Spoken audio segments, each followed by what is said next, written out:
What's going on, everyone? Welcome back to another episode of the Talkin Football Podcast. This is episode 51. Glad to have you back for another episode. If it's your first time, welcome. Today, we are going to be going over game picks for week one. We're also going to be going over the Thursday night football game. Let's hit the intro and get right into episode 51.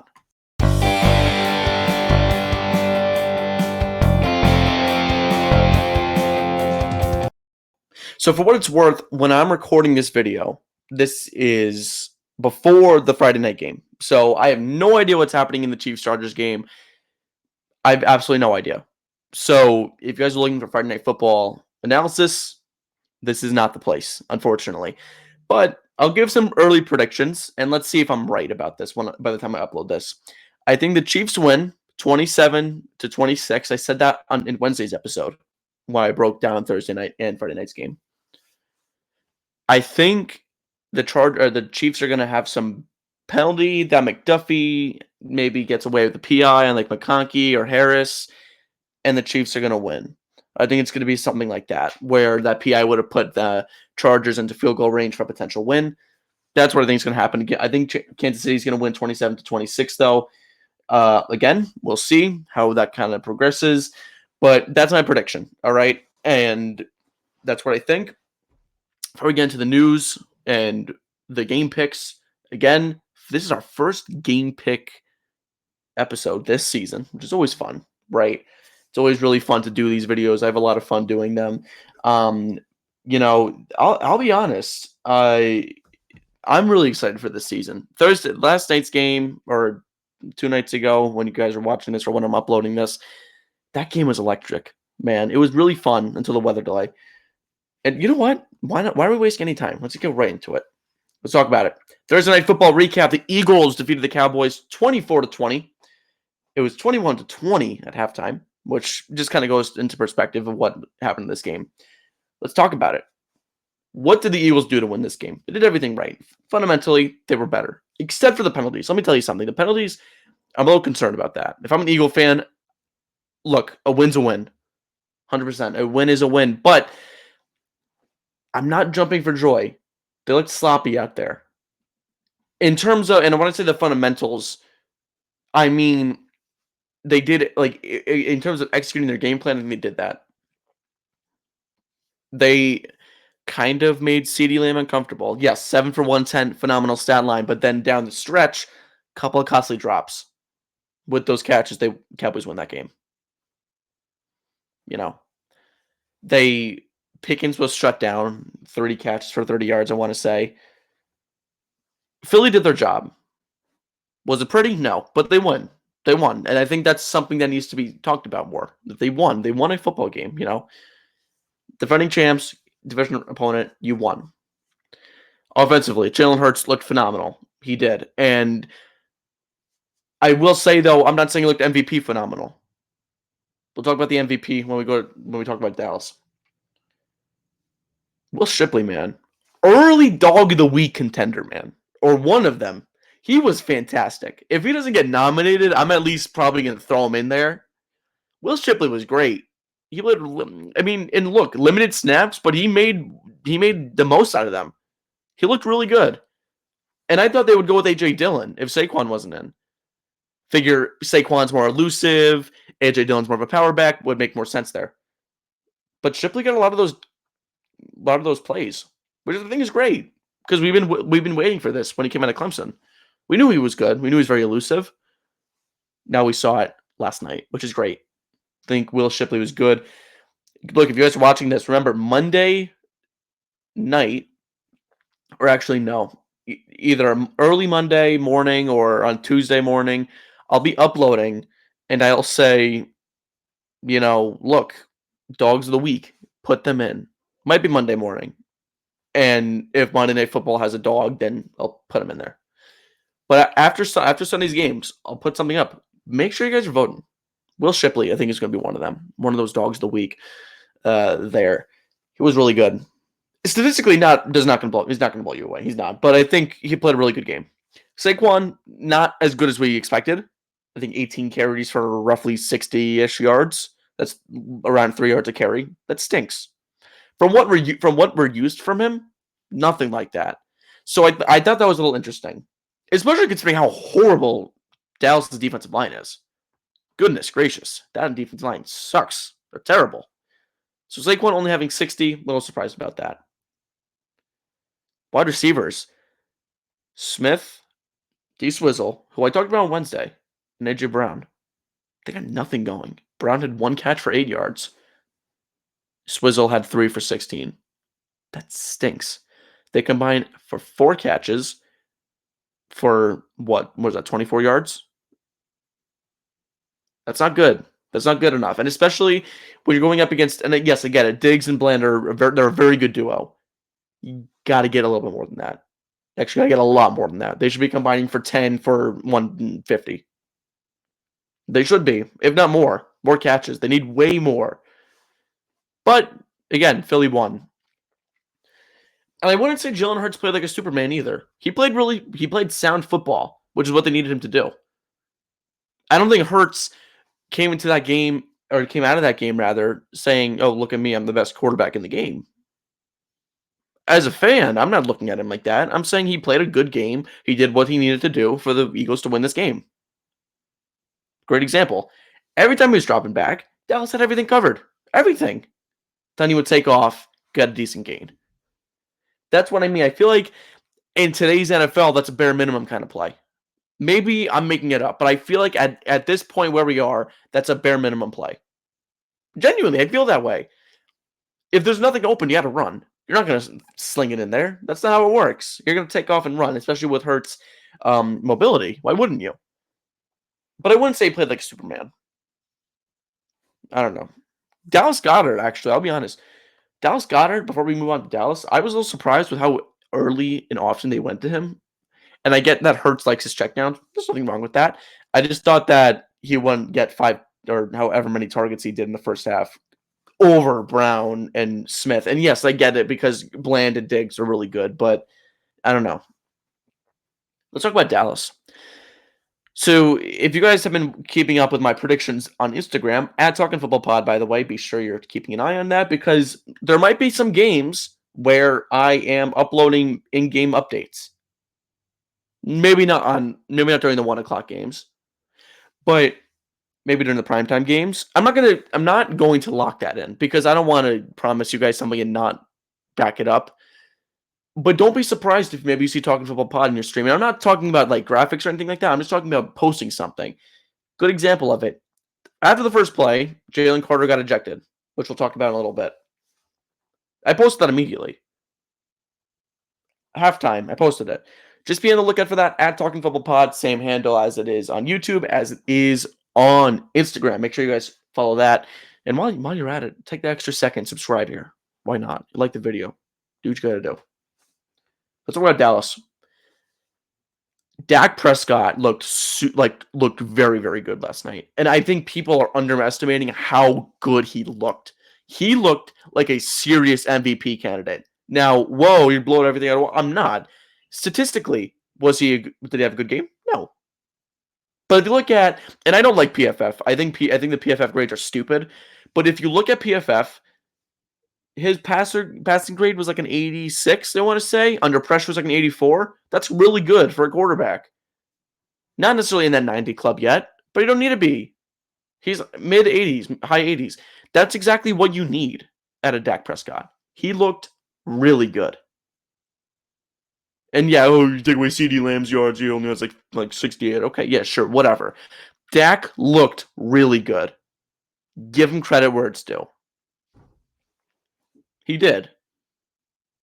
And if you guys were watching the same game I was, you would agree with me. He looked poised, he looked confident, and he didn't look scared. A common thing with quarterbacks after they get hurt, a season-ending injury, in their first real game action, they get happy feet. We've seen it all the time. Prescott, for more or less, is one of those guys. I didn't see that last night. I saw as if he came in, maybe was in New Orleans in a loud environment, and he was just throwing the ball. And he looked really good doing it. Don't take away that Don't he looked really, really solid. I'm not taking that away from him. I think Dak looked really, really good. Running game for the Cowboys. Javonte Williams has a serious role here. I didn't think that they'd go to him that much. He's a serious role there. 2 touchdowns in the game last night, or whenever you guys were watching this on Thursday night. I was a little surprised. They were going against the Eagles early, and I'm not sure if that's because Carter got hurt or not, or not hurt, sorry, ejected. I'm not sure if that played a part in it. Because keep in mind, after Carter goes out, Jordan Davis, he's beefy. Jordan Davis is a big freaking dude, man. He's big. He's a big body. He's like a Dexter Lawrence kind of guy. He's not like a Cam Hayward, and Cam Hayward, amazing defensive tackle, but he's not a big body. Neither really is Chris Jones. Dexter Lawrence is a big body. Jordan Davis is like that. Outside of Jordan Davis, they don't really have anyone. And obviously behind you, you have Zach Ball, and you have the good linebackers. Yeah, whatever. Okay, great. But Dallas was running at it, and they were getting good yards. It wasn't like it was like, oh, 2 yards, 4 yards, 1 yard, whatever. It was like 3, 4 yards, and then there was like that, and like maybe 5, and then 4. Like they were running the ball effectively, which is not something the Cowboys do consistently. And when I say consistently, I don't mean 100 yards week 1 for one running back, and then like 30 next week. I mean like throughout the game, consistently getting those those 4 or 5 yard runs. That's not something they do often. They did that last night. They pounded the rock and it worked. Miles Sanders, same thing. Other than the fumble, he had that big run where he looked like Jay Ajayi, if you guys know what I'm referencing, where Jay Ajayi, when he was with the Eagles, after his prime with the Dolphins, there was a run, I think maybe against Dallas. He was off to the races and absolutely gone. Like it was like a 65-yard run, I want to say. Absolutely gone. And then he just ran out of steam and he got tackled like at the 5. If you guys remember that, that's a great NFL Films like mic'd up moment. Definitely check it out after this video. That's kind of what I felt like with Miles Sanders. He was gone and then he just kind of ran out of steam. And that fumble sucks because those fumbles are just the worst. He had 2 hands on the football, and that's when the game ended for the Cowboys, because after that fumble, there was the weather delay, and that's when all the momentum switched. That's when it went from Dallas to Philly, and I think that was such a big moment because we haven't seen a lot of weather delays or delays in general. I mean, like the only delays that we've had recently, like in an actual game, I mean, I might be mistaken. Damar Hamlin, I think, is the last delay we've had, like post-COVID. I don't think we've ever had a weather delay. And I know there's been weather delays in like preseason games like that. That has happened. But in regular season games, we haven't seen that much since. I don't think there's been any since Damar Hamlin. So I don't know. And side note, if I'm not mistaken, I think after the Eagles won the Super Bowl, their week 1 game got delayed because of weather, and they went up against the Falcons in that game. I think there's a play that Julio Jones almost made. It was like a pick or something like that, if I'm not mistaken. And I just remember now. I'm wrong. I think last year the Cowboys played the Steelers in Sunday Night Football, and I think there's a weather delay because the game didn't end until like 12:30 or 1 in the morning Eastern time. So, yeah. Dallas' defense. Oh, I mean, the receivers, going back to Dallas, the receivers they play the way they CeeDee Lamb, those drops suck to see. I mean, I didn't see the rest of the game after the weather delay. I did see a couple highlights. People that think that he should have caught that 4th down pass, I disagree. That's a really, really tough catch to make, especially in wet conditions. Diving full force and then having to reel it in, that's not easy to do. I'm not going to blame Lamb for that. There was one catch, though, drop that would have put them inside the 15, I think. It was right in the breadbasket, perfectly placed, and he dropped it. He just kind of bounced away. So that sucks to see from CeeDee Lamb. Other than that, I wish I saw a little bit more of Turpin, maybe a little bit more of Tolbert. Pickens got like nothing. other than the unsportsmanlike conduct. Ferguson, nothing really much there. So I thought that we would see a little bit more outside of, I thought we'd see a little bit more outside of just Lamb, but then again, it's week 1. So I guess we'll see where that gets us. Dallas's defense is what I want to talk about. Man, I don't quite get it. That pass rush stinks. Sorry, they suck. They're terrible. Stinks isn't a good enough word to describe it. They're that bad. And granted, that offensive line that Philly has, wonderful. Mailata, probably the best left tackle in the game, or one of them. Landon Dickerson is by far the best left guard. Jurgens is a great center, top 5 probably. And that might be an understatement. Lane Johnson's the best right tackle. Tyler Steen looked pretty good last night. So yeah, I can get that, but it's not even like they don't even have anyone notable. No one. And it's a shame because I'm a guy who likes to watch the pass rush, and they just aren't getting home. And it's so frustrating to watch. Even as a Giants fan, I was rooting for the Cowboys. I wasn't really rooting for either team. I was rooting for a good game of football. They just don't get home. Outside of Micah Parsons, when they traded him for Kenny Clark, or now outside of Kenny Clark, who do they have? Odigizua? And then they have Dante Fowler. Oh, sorry, I know, Dante Fowler, all-pro defensive end. No. They just don't have a good defensive line. And when you have a rebuilding head coach, or a coach who's kind of like figuring out what the freak your identity is, you don't have a good defensive line, that's a really bad place to be in.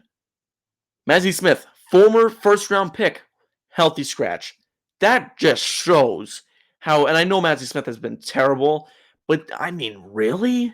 They're that desperate? Or they're that bad? Like, that tells me more about their drafting ability than about anything else. That defensive line is dreadful to watch. Don't even get me started about the linebacker play. Not that they were bad, but I don't get it. Hurts is running laps around you. He's running circles around you like it's clockwork. At some point, you'd think they'd put a spy on him. And I understand they have Kenneth Murray, but he's never been a good tackler ever since he came into the league with LA, with whoever he's been with. He's just not a good tackler. Is he athletic? 100%. Not a good tackler. And when he's your best linebacker, yuck. Bad. Outside of the front 7, I think the secondary played fine. Let's talk about Jalen Carter. Let's move on. I think Dallas has played well. Do I still think that 6-11 or 7-10, whatever? Well, you know what? Why don't we look at it now? That's the power of social media. Why don't we look at it right now? Let's see what I said about the Dallas Cowboys. I had them going 6-11. Do I still think that this is a 6-11 team? Yes. But they're not a bad 6-11. They're a good 6-11, where if they have a good offseason, which is saying a lot because Jerry Jones doesn't know what he's doing, then maybe they could be contenders again. This team's not that far away. If they let me tell you something. If they had a star edge rusher like Micah Parsons, they would be really good. I'm not even joking. I think if they had Micah Parsons in this game, they probably would have won. Because there was no one to antagonize Hurts. And fair enough, if Parsons was playing, they wouldn't have Kenny Clark to clog up the middle, and Barkley probably would have ran laps around them instead of Hurts. But I think they would have won if Parsons played. But they traded him for whatever reason. Oh, I know, because Jerry Jones is cheap, which makes no sense. You're worth $9 billion, whatever, if not more. Jalen Carter. You guys already saw it. I'm assuming you did. If you didn't, here's the deal.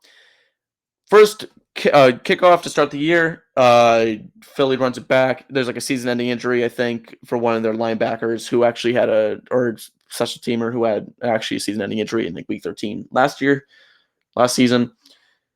And then there's some scuffle. There's a flag that comes down, and what's his the referee's name. Sean Smith, is that his name? That's not right. That is not right. Referee says unsportsmanlike conduct, 98. He's out of the game.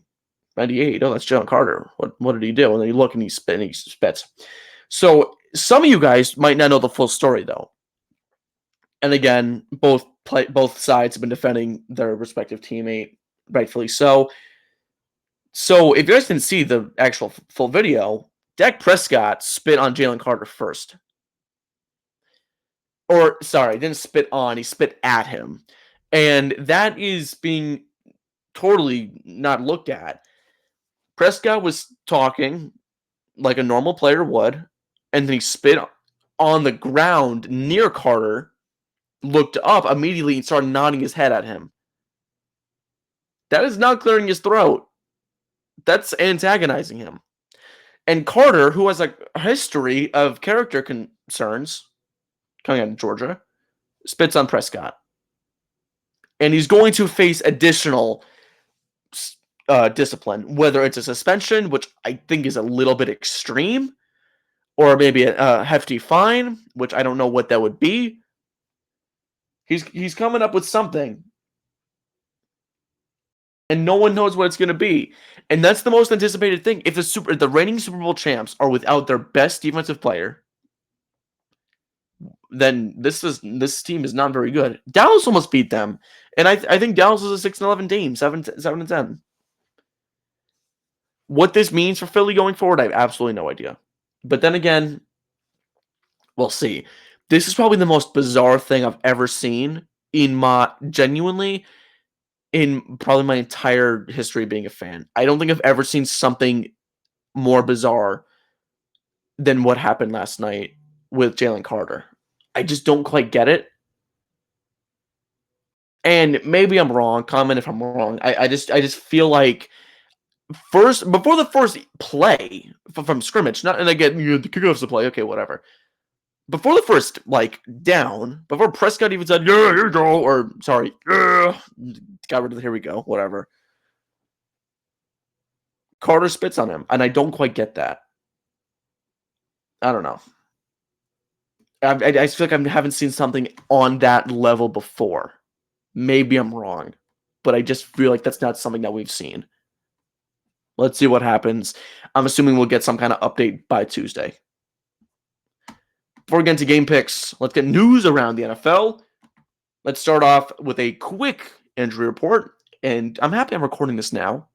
Not sure if you can hear my phone buzzing, but it is. Start off with San Francisco. The Niners have officially made CMC questionable. He did not practice today. On Friday, when I'm recording this, here's the DNP. He's questionable with a calf injury. The Niners are playing the Seahawks this week. That's rough. If CMC doesn't play, that's not very ideal for the Niners. So we'll see how that works. Zadarius Smith has signed with the Eagles. Eagles have, I don't know if they're planning for a potential Jalen Carter replacement or what, but regardless, Zadarius Smith is a very solid addition there in Philly. Andrew Thomas is doubtful on Sunday. Giants going up against the Commanders. Thomas got season-ending foot surgery last year and hasn't quite been able to ramp up like Giants fans have expected. Malik Neighbors, despite being a DNP today, has no injury designation. He's good to go. If you have Malik Neighbors on your fantasy team, trade him immediately. That back injury scares me. Brian Daboll said his back was tight, so they kept him out of practice. That's scary. Back injuries are tough for receivers, especially when you're landing on your back all the time. So he might make a great catch, 20 yards, great, and then he's out for the rest of the game. Okay, well, then you should have traded him. The Buccaneers extended Zion McCollum to a 3-year deal worth $48 million. Now, if I'm not mistaken, I believe on my NFC South predictions, I had McCollum as a potential breakout. And when I say breakout, I don't necessarily mean, he's going to actually come into the scene. No, I mean that he's going to really step up his game. McCollum gets the bag, rightfully so. I think he's been really solid. Micah Parsons, we don't really know what's going on with him to this point. We're still trying to figure out what exactly is going on. Until that point, I guess we'll see. You know, that back injury, like Neighbors, is kind of lingering and it's a little scary. Denver has signed pass rusher Nick Bonito to a 4-year deal worth $120 million. Bonito was great last year with Denver. I'll give him a lot of credit there. They lock in a up-and-coming star in Bonito. That's what I mean. I love teams that are able to create stars that are like second and third round picks. Bonito, very deserving of that. Another extension in Seattle. 3 years, $46 million for offensive tackle Abraham Lucas. I think that's a pretty good deal, especially with how, again, I feel like I'm a broken record with how much I say this, but I genuinely feel like in a couple years that'll be a good deal. Bill Belichick, and probably the most bizarre headline of the week, like news headline, he has banned Patriots scouts from attending UNC practices. That, I think, is probably the funniest thing I've read this entire week. It is so petty, and I don't really know why.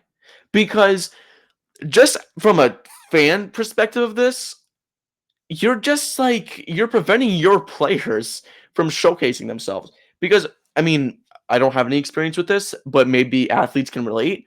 You might play better in practice than you do in game. And if teams are able to pick up what you're doing in practice and say, okay, well, if he's that fast here, we can definitely maybe help him a little bit to get that into the game.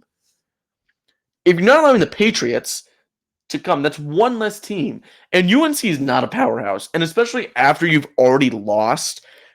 Sorry, not lost. After you've already been blown out by TCU, who's not even ranked, you're going to ban a team from coming to a practice? That's really petty and not a good look for the Tar Heels, personally.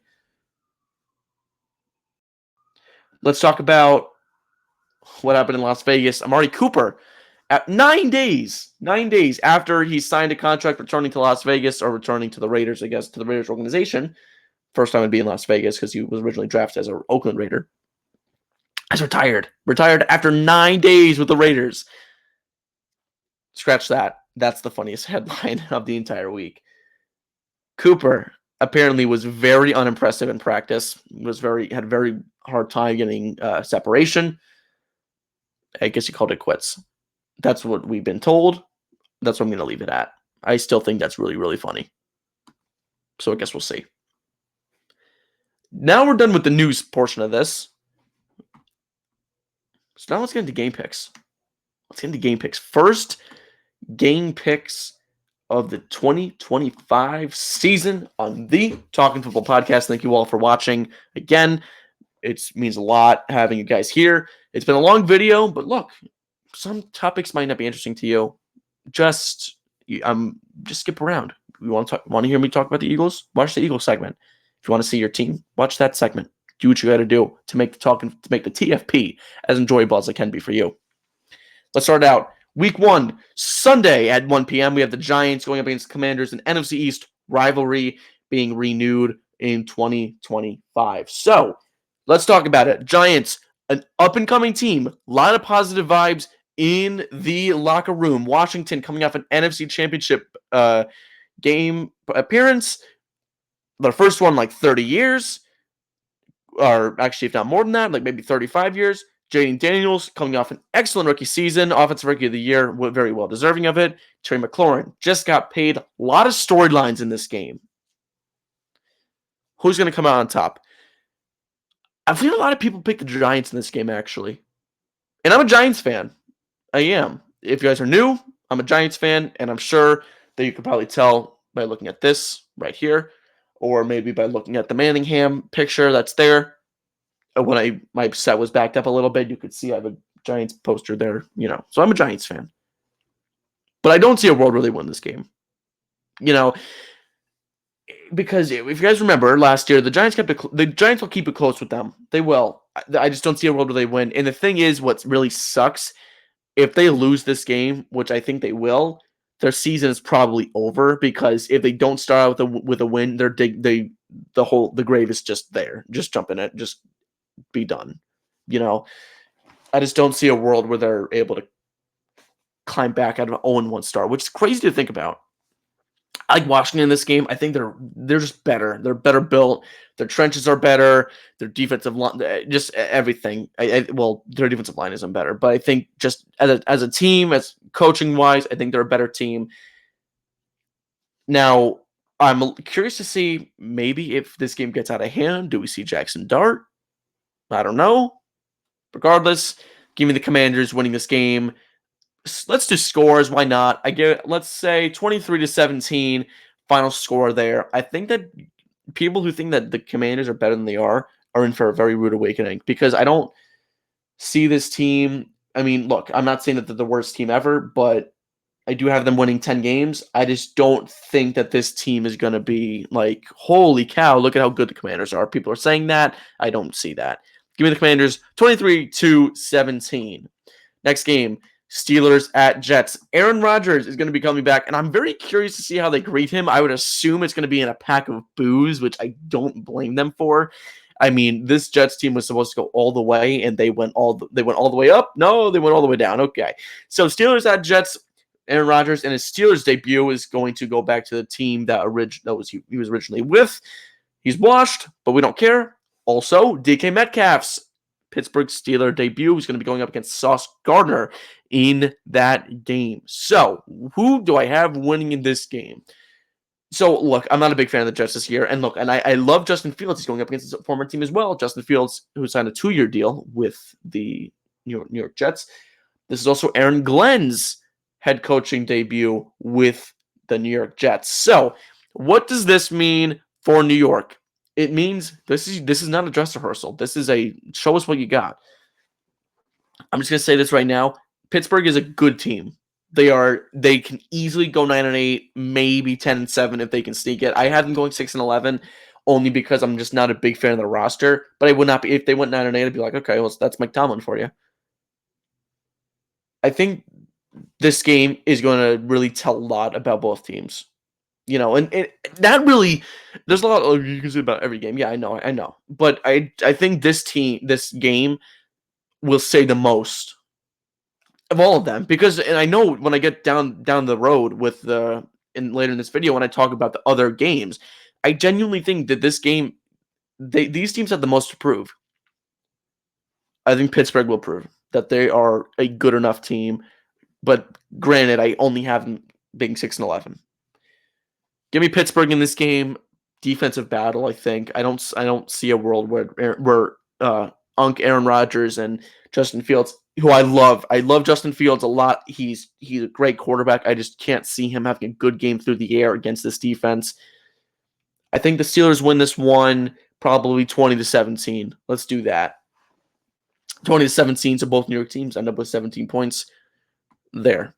Next up, NFC South, Tampa Bay Bucks at the Atlanta Falcons. I love the Bucks this year. I absolutely love the Bucks this year. I like them a lot more than a lot of the other teams. The 3 teams that I really, really love this year, Baltimore, Tampa Bay, and the Rams. I love all 3 of those teams, like to really make a deep run, or that could make a deep run, rather. Tampa Bay, Baker's coming back. He's locked in. He's loaded.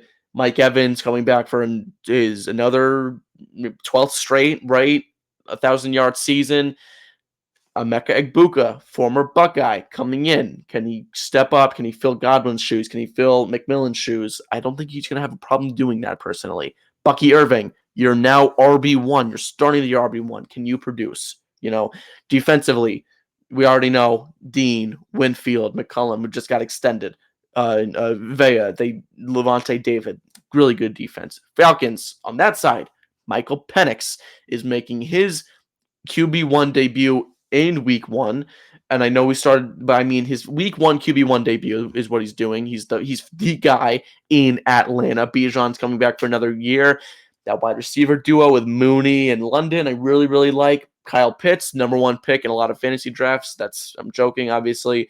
Or maybe not. If you actually took him for number 1, you're an idiot. Offensive line I like both offensive lines, actually, for what it's worth. So I guess we'll kind of see how that kind of develops. Falcons defensively, I think my biggest concern is that defensive line, that front 7. I just don't really like it because there's a lot of projects. Maybe in a year or two they'll be fine. They have Pierce. They have the guy. They have oh my gosh, I'm totally blanking on his name. The edge rusher. They have James. They went with two, James Pierce, and it was a kid from Georgia who I'm just totally blanking on. I can't quite figure out who it is. I feel like an idiot too now. But they went with Pierce, and they went with Jalen Walker. That's who I was thinking of. Georgia edge rusher. How much they're going to play, I don't really know. Their secondary obviously is good. Terrell is fantastic. Outside of that, I don't really think they have a lot of great players. Give me Tampa Bay in this game. Let's say 31-20. Let's do 31-20. Tampa wins by double digits. Next up, Bengals at Browns. The Browns stink. The Bengals, I think, are in for a decent year, pretty good year. I just don't like the Bengals defense, and this is going to be a shootout here. I think that Joe Flacco, he's going to put all of it into one game, and then next week he'll stink.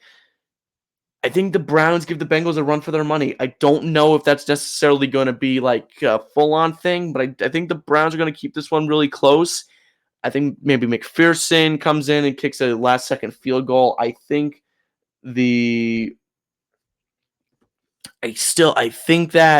we'll see Joe Burrow, vintage Chase, Higgins, Yoshivas, who is my breakout for the Bengals. I think he's going to have a really, really good game as well. Chase Brown, RB1. We'll see how that goes. Defensively, Shamar Stewart, Trey Hendrickson. Don't really know how they're feeling. I know Stewart did sign his deal, but they are really in shambles right now defensively. I do think the Bengals will take this one. I think the Browns, though, will keep it close. 31-26 is my final score there. I think the Browns are going to have to go for two at some point. That's the 26th there. Give me the Bengals 31-26 over the Cleveland Browns. Dolphins at Colts is next up, and this is another one of those games where it's really tight. Like the Steelers and Jets won. And I remember I made a video about the Colts, how good their offseason was, because it wasn't being talked about enough. Jones, they added Char Ward, they added Cam Bynum, who people are forgetting about because they're Colts now. They're still top of the line defensive players. Miami, can Tua just stay healthy? That's what I really want. Can Tua just stay healthy? Please, football gods, listen to me. Listen to the TFP. Can Tua just stay healthy? And even if he gets hurt, fine. Just make sure it's not up here. That's really what my concern is. Tyreek, can he kind of bounce back? Can Waddle bounce back? That's kind of what I'm looking for. Achane is just like hurt. Don't really know what's going on there. Defensively, I think Miami's solid. They don't really blow me away anyway. Minka is coming back for the first time since 2019. Is that right? He's with the Steelers for a while. Dang, I didn't even realize that. Indianapolis coming in with DJ under center. Daniel Jones starting with a new team since he got drafted in 2019 with Big Blue. Let's see how that works. Is he going to be the guy? Tyler Warren is also making his Indianapolis Colt debut. I don't know who's going to win this one. I think I like Miami a little bit more. I do like Miami a little bit more. 28-24 is my final score here. I think Daniel Jones is going to get going a little bit. But if I'm the Colts, got to rely on Jonathan Taylor. That's who I'm looking at. Rely on Jonathan Taylor for this one. Give me Miami, though, despite all of that. 28-24. Dolphins win that one. Here is the ultimate, if you have this because of your region, I am super sorry for you. Panthers at Jags. I don't mind the Panthers this year. Don't really like the Jags. And this is going to be the real first test. Can Travis Hunter play both sides? And if you guys have been following along with my opinion on this, I think, no way. I just don't see a world where that happens. Because, look, you're playing in Jacksonville where it's going to be humid. It's going to be like 80 plus until like October, really. If not longer than that. It's going to be really hot down there. And the thing is, being cold and playing both ways, I think that's manageable. Being hot and playing both ways, that's really hard to do. Now, we do know Hunter is a backup corner and he's a starting wide receiver, which I think is very interesting because when I was scouting, I thought that Hunter should have been a corner and a receiver as a secondary guy. Like, if you guys know Marcus Jones with the Patriots, if he's still there, I think he is. He was primarily a corner, but they used him because he was shifty enough to use him as a kick returner. They used him as a receiver, maybe in some screenplays, and it worked. I think the Jags should do something like that where Hunter's a primary corner, but he makes his Jags debut. Panthers, Ted McMillan. He makes his Panthers debut, which I'm going to be really excited to see. I'm a big Ted McMillan guy. I like T-Mac a lot. I think he's in for a really solid game. So we'll see how that kind of works out. So Adam Thielen is also no longer with the Panthers. He's been with them for the last couple of years. So now it's T-Mac and it's Leggett. Let's see how that works out. Bryce Young, can he step up again? Can he be a little bit more mature than he was the year before? And Trevor Lawrence, can Peppermint Patty kind of come in and play a really good game after getting that massive contract because he hasn't really played that well, I like the Panthers in this game. Give me Carolina. Let's think about it. 27-17. 27-17. I like the Panthers by double digits in this game. I think the Panthers, and I don't have them being insanely good this year, but I think the Panthers are a team that I really think could maybe sneak their way into the NFC playoffs. I wouldn't be surprised if that happened. Raiders at Patriots. You guys know I'm not a big fan of the Raiders. I don't mind the Patriots that much. I think I have them going 8-9. Drake May, all aboard the Mayflower. I think he's going to have a really good game. Really good season, too, is what I'm projecting for him. Travion Henderson. How much is he going to be used? He's RB3 right now on the depth chart, which I don't really quite get. Diggs, New England Patriot debut. How will he play in his first game? Will May and Diggs be on the same page? Because I know that stuff takes a while to get used to. What else for New England? Milton Williams, after getting a massive contract in the offseason after winning the Super Bowl with the Eagles, is now with the Patriots. See how that works there. Gonzo, though, Christian Gonzalez, is not playing. I believe he was ruled out, if I'm not mistaken, in this game. So, again, they're without their top corner, I believe. Or he's questionable. I know he's hurt, but we'll see how that works there for the Patriots. For the Raiders, Pete Carroll, first game. Oh, you know what? And for the Patriots, too. Both teams, this actually might be the only game with it, and I believe it is. This is the only game in week 1 with 2 new head coaches. For the Raiders, it's Pete Carroll. For the Patriots, it's Mike Vrabel. So, not new head coaches, rather they're new teams. Pete Carroll with the Raiders, Mike Vrabel with the Pats. Also for the Raiders making their debut, Geno Smith is making his debut. You also have, for the Raiders, Ashton Jeanty is making his debut. So we have guys that are making their debuts, which is going to be really fun to see how that kind of works out. Now, you guys know I'm not a big Ashton Jeanty guy. He was the best running back in the class, without a doubt. I didn't like that much in fantasy, but I'm definitely interested to see how Jeanty plays or how much I can involve him, because on the road in Gillette, that stadium is electric no matter how bad they are. So I'm definitely, I don't know if they're going to necessarily go to him as much as we might expect them to, but I guess we'll see as the game goes on there. Max Crosby is also back for another year. Max Crosby is a dog. He's so good. I do like the Patriots in this game, though. I think it's going to be relatively low scoring, not super high scoring. I like the Patriots winning this one 24-13. I don't think the Raiders are going to have that much of an offense going, personally. I just don't see a road where that happens. Next up, Cardinals at Saints. Now, if you guys know, I love the Cardinals. If there's a team I'm going all in on, right here, the Arizona Cardinals, I love. Now, the Saints suck. Kellen Moore making his New Orleans Saints debut. Spencer Rattler is starting. That alone, with all due respect, doesn't really interest me. Arizona, Marvin Harrison is in his second year. Jonathan Gannon is entering year 3 as head coach of the Cardinals. That Cardinals defense, Josh Sweat making his Cardinals debut. I'm really excited to see how that works. Will Johnson's making his debut. Paris Johnson's entering another year. Let's see. Trey McBride, another year. Again, Arizona, watch out for them. And this might turn out to be like when Colin Cowherd was talking about Ben Simmons, and he said, "Hey, LeBron, chill out. Ben Simmons is here." But I genuinely, and if it does, I'll take the blame for it. But I really think that Arizona's going to have a good year. I think they open the season up with a thumping. I think Marvin Harrison's going to ball out in his first game against this team, because the Saints don't really have a true corner. I mean, they lost to Debo. Lattimore's not there anymore. And, their number one's McKinstry. Is that right? That's not really that great, respectfully, even though McKinstry, I think, has a bright future. They do have him breaking out, but not against Marvin Harrison. I think the Cardinals win this one 38-17. 21-point game there. Arizona starting it off with a bang. Let's go to this game. Titans at Broncos. Cam Ward making his debut as the number 1 pick. So, Cam Ward, what can we expect from him? He's going up against the number 1 defense in the NFL. There's no defense that's better than this. You can make all the arguments you want. Maybe the Ravens, maybe on paper, but I think how they work together as a group. Surtain, ooh, that was bad. Surtain, best corner in the NFL by a lot. You have Riley Moss, who I think is great. Hufanga, who's healthy, I believe. Drake Greenlaw, who they added. Hufanga as well, they added this offseason. Bonita, who they just extended 4 years. Zach Allen has been super good. They have a really solid group of guys there. So what's the next step? All you have to do is just play some basic cover 2, Tampa, whatever. Keep it simple because this is Cam Ward's first true test. He's playing a mile higher in the air than he ever has before. So let's see. Can Cam Ward really be that guy? I don't think so. And it's not his fault because this team that's around him, it's the unction.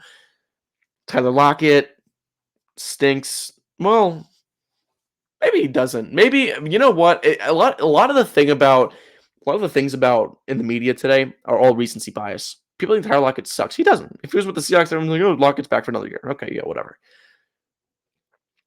Tyler Lockett's not that bad. I retract my statement. It's recency bias. He's old, but he's still productive. He's going to be a reliable safety net for Cam Ward. Calvin Ridley, he's gotten some connections with, but I think Bo Nix is ready to step up. I think he's going to outplay Cam Ward despite all of that. Cortland Sutton, I think he's in for a good game. Running backs, I think RJ Harvey's going to be, or J.K. Dobbins. I just don't see a world where Tennessee wins this game. I like Denver winning this one. Give me Denver 34 to, I think I'm saying 17 a lot, 34 to 20. We'll give the Titans 20 points here. There'll be some garbage time touchdown or something like that. Now, as we're closing out here, these next 5 games are really, really good. This one isn't as good, but I will say these next 5 games are much better than the other ones. The NFL didn't do us any favors. They loaded the back end with good games. Those 1 o'clock, 4 o'clock games, they kind of stink. This is one of the 4 o'clock games here. Niners at Seahawks. Niners, obviously CMC we don't know about, but with or without him, I don't see a world where San Francisco loses this game. And it kind of stinks for me to say that because I think that Seattle's a better team. I genuinely think that. I just feel like the Niners are better, Sam Darnold making his Niner debut. I just don't see a world where this is a team that wins against the Niners in their first game. Nick Bosa's coming back another year. Fred Warner. Lenore is the new CB1. The Seahawks, then you can't knock them out because you have Dave Witherspoon. They have Reek Woolen. Offensively, obviously without DK and Tyler Lockett for the first time in a while, but JSN is ready to break out. They added Cooper Kupp, Kenny Walker and Charbonnet are a really good one too. Maybe George Holani, former dog of the week in the preseason. Maybe he gets some reps. Both teams are really solid. I think the Seahawks have a better roster, but I think the Niners win this game. Okay, I think the Niners are going to win this close one. It's going to come down to the wire. I think 30-27 here is how the Niners will win. And how Jake Moody plays in this game will really determine how the season kind of goes for the Niners because Jake Moody has cost them a lot recently. So again, we'll kind of see how that shapes out to work. Give me the Niners 30-27 game-winning field goal from Jake Moody, or maybe a game-missing field goal from Jason Myers. Yeah, from Jason Myers. This I think is the best game this week. Well, these next 3 games I'm going to talk about are really, really good. And then obviously the Monday Night Football game is really solid too. Lions at Packers, one of the 4 o'clock games. So Lions, you don't have your OC is new, your DC is new. Goff is coming back. Amon Ra's back, Gibbs is back, Monty is back, J-Mo is back, Laporta is back, offensive line, except for Frank Reich now, is back. So they're ready to rock and roll. So we know what this team has offensively. It's pretty much the same group. Defensively, Hutchinson looks like he should be okay, I believe. So we'll see how he plays in his first game. I guess we'll see. Oh my gosh, I just feel like I'm totally blanking on who's on this defense. Anzalone, right? He's still there. Jack Campbell, who I love. Great ball player there. Green Bay, though, Micah Parsons is making his Green Bay Packers debut, or maybe limited. I'm not totally sure. We expect him to do that. Jordan Love, who's coming back from a thumb injury that he had. He had some kind of thumb surgery on it. I think he should be good to go. Jacobs is back for another year. Matthew Golden, speedster from Texas. We know that he can blaze. He can run just as fast as Gibbs and J-Mo, if not faster, maybe. So we'll see how much he's used in that offense.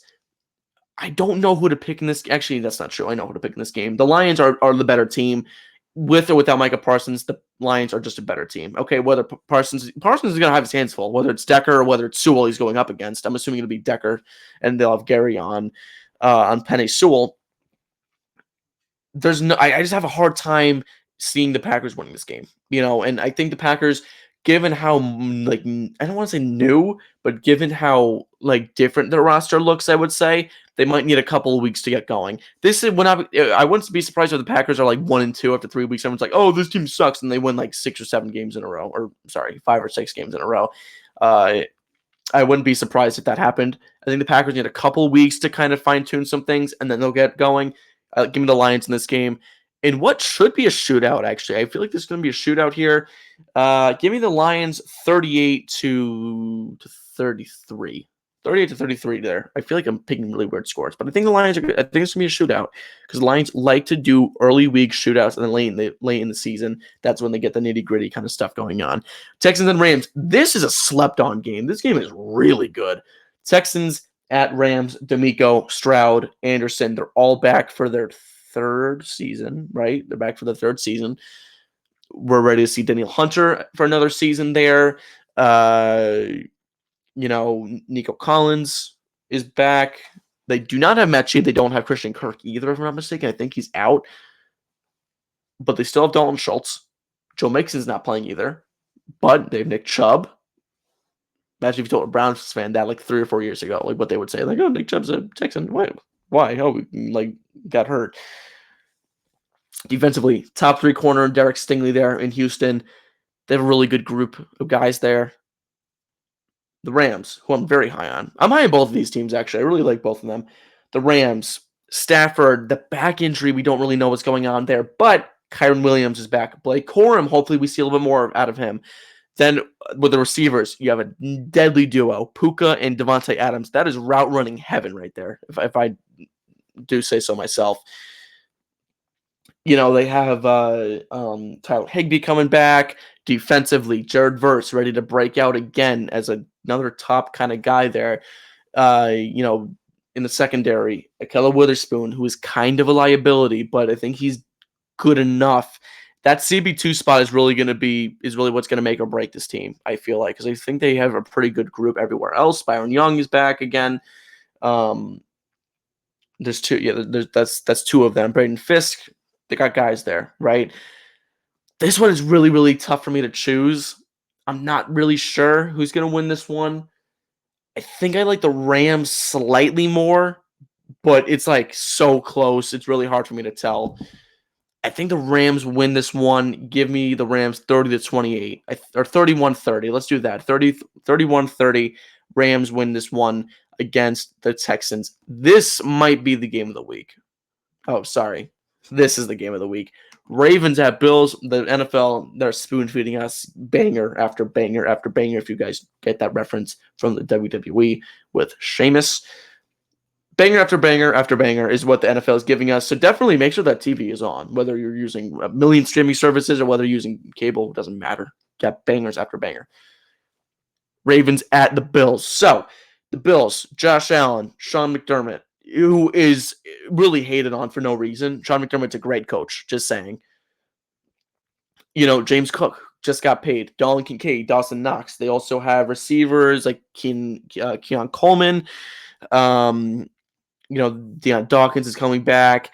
Defensively, they look a little bit better. You have they got rid of Kyrie Elam, who kind of sucked anyways. He was the lone bad spot on this defense. Outside of that, I think they have a pretty good group. But the Ravens are, in my opinion, roster-wise, the best team in the NFL. I don't think there's a team that's better than them. I genuinely feel that way. I think the Philly might be better than them based on how they mesh together, but the Ravens on paper should be the best offense, best team overall in the NFL. Lamar, Derrick Henry, D-Hop, even though he's an unk, he's still really, really solid. Zay Flowers, Bateman, you name it. Mark Andrews and Likely, it's a great duo there. Defensively, I mean, where should you even start? Do you want to start with the corners? Because, like, goodness gracious, they have really solid. They have a really solid. Matabuke is there. Kyle Van Noy's coming back for another season. He played really well last year. Roquan Smith. You can't forget about Odafe Owe. Nate, and then the secondary. Let's just read off this secondary, okay? Nate Wiggins, Jair Alexander, Marlon Humphrey, and then in the second, and then back deep. Also, you have Chidobe Awuzie, who I think is a really solid corner. He might have taken a couple steps back, but he's still solid. TJ Tampa's also there too. I totally forgot about TJ Tampa, Iowa State corner. I really like TJ Tampa, actually. Then in the secondary, like all the way deep in the safeties, Kyle Hamilton, who just got massively paid, and then Malachi Starks, first-round pick for the Ravens. Let me tell you something. I think that secondary is the best secondary in the entire NFL. You can't tell me otherwise. Hamilton's a dog. Starks, literally a bulldog. Jair Alexander, stud. Humphrey, stud. Wiggins, stud. Just a great secondary. And the thing that makes it worse, makes it hard for the Bills. They don't really have a true, really solid number one receiver, in my opinion. I mean, Keon Coleman is a guy who maybe could see that kind of Khalil Shakir, Josh Palmer, who just signed there this offseason. I feel like they're missing something. Oh, I know what they're missing. They're missing a true wideout one. That's what they're really missing there.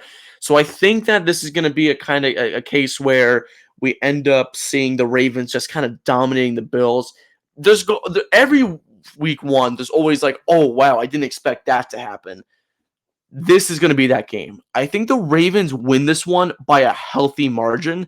I think they genuinely win this one by double digits. I think 31-21, maybe might see them or maybe like 33-24. I think the Ravens are genuinely going to kick the teeth in of the Bills.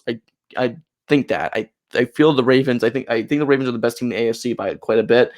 Give me the Ravens 33-24 is what we'll say. We'll say 9-point game there in Buffalo. And that's no disrespect to the Bills. I'm not trying to be – I'm just saying I genuinely think the Ravens are much better than them. And I think the Bills are really good too. That game is on Sunday night on NBC. Monday night, ESPN, the return of Joe Buck and Troy Aikman, the great duo that we know and love. Minnesota Vikings at Bears. NFC North rivalry, classic rivalry. So, Kevin O'Connell, mastermind. We know that. J.J. McCarthy, can he provide? I don't know. Let's look at who he has, though. Tight end Hawkinson, running backs, Jones and Jordan Mason. Wide receivers, Jefferson, Thielen now. Not Addison. He's going to be out for the first 3 weeks. Ty Felton, maybe. Jalen Naylor. He has those kind of guys there. I feel like Jalen Naylor might be hurt. I'm not totally sure on that. But he has those guys. And a great offensive line in front of him. You want to go through it? Great, because I do. From left tackle to right tackle, based on what I know, these are the starters. Left tackle is Christian Darrisaw. Top 3 left tackle in the league. Left guard, Donovan Jackson or Will Fries. Those are going to be the guards. Will Fries just got a major payday coming from Indianapolis. At center, Ryan Kelly. Really solid center there. Probably top 12, top 10. Right guard is either going to be Jackson or Fries. Like I said, I think it's going to be Jackson, probably first-round pick from Ohio State. And he's a real chess piece. He can play anywhere you need him to. Then right tackle, Mr. Reliable, Brian O'Neill, who has been spectacular for the Minnesota Vikings. And that Bears, they don't have a threatening pass rush. They really don't. Montez Sweat, but now one that's like, oh, holy cow, we got to block this guy, got to double him. A lot of these guys can be on one-on-one, and that's such a great advantage for J.J. McCarthy. He doesn't really have to point out, this guy is coming, double team him. You can leave those guys on an island, and I think that would really benefit J.J. McCarthy there if everyone was just kind of like one-on-one-ing whoever was coming at them. But you can't discredit what the Bears have done in this offseason. They added Joe Thuney, right? I mean, that alone is such a massive upgrade. Because that offensive line sucked. And I think that's kind of why I feel a little bad for Justin Fields. I think he got the short end of the stick there because that offensive line was dreadful. It was horrible. But now they kind of went out and they made moves to kind of bring in some guys. They added Drew Dahlman from Atlanta. They added Jonah Jackson, who was there. They added Colston Loveland in the draft, sort of they did with Luther Burden, who I love. I love Luther Burden. They added Grady Jarrett in the offseason, who I didn't even know that he was with the Bears. That's interesting. That's why you pay attention to this stuff. And they have a really solid team outside of that there. We know DeAndre Swift is a really good running back. That wide receiver core of Moore, Odunze, and Burden might give the Vikings some headaches if Williams can get the ball off in time because we know Flores likes to bring the heat. But I just think the Vikings take this one. I don't think the Bears are going to be that good this year. And simply put, it comes down to their defensive line. Montez Sweat, Grady Jarrett, Gervon Dexter, and Deo Odengbo. That's not a good enough defensive line to beat the Vikings offensive line. Okay, it's just not going to happen, So I think that the Vikings are probably going to take this one. But it's going to be a close one. It's always close. I think McCarthy's going to have to put the brakes on a little bit on this offense. They're not going to be as high-powered as they were with Darnold last year. Give me the Vikings 21-17 in this game to start the year off 1-0. All right. That's all the games. That's over an hour of a video right there, which is crazy. I didn't even realize we were going on for that long. That's where we're going to end the episode. Thank you all for watching. I know it was a long one, but look, we're a podcast. We're here to update on news and get some game picks out there. If you guys agree or disagree, let me know in the comments down below. Be sure to be on the lookout on my Instagram at Talkin Football Pod. I'll be posting, I'm going to try and be posting as much as I can on there. So look, if you're like, all right, well, he's not posting a video, check my Instagram. If I'm not posting here, I might be posting on there at Talkin Football Pod. Again, same handle as it is on YouTube, as it is on Instagram. Thank you all for watching. This is Talkin Football, and that's what I got to say about that.